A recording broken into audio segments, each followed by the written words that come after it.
పల్నాడు జిల్లా క్రోసూరు మండలం అనంతవరంలో పోలీసులు కార్డన్ సెర్చ్ నిర్వహించారు.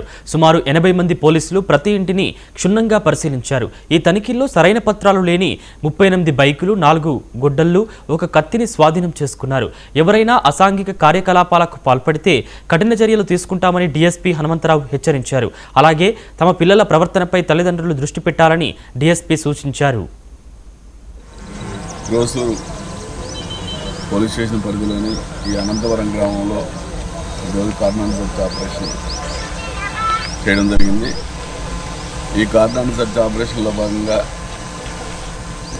సుమారు 80 మంది పోలీసులు అధికారులు పాల్గొన్నారు. ప్రతి ఇల్లు కూడా సెర్చ్ చేయడం జరిగింది. అందులో భాగంగా ఒక 38 రికార్డ్లెస్ 2 వీలర్ వెహికల్స్, అలాగే కింద కనిపిస్తున్న ఒక 4 గొడ్డళ్ళు, కత్తి సీజ్ చేయడం జరిగింది. ఈ గొడ్డలు జనరల్గా రైతులు వాడుకునేలాగా ఉంది, వెరిఫై చేసి చూస్తాము. అదేవిధంగా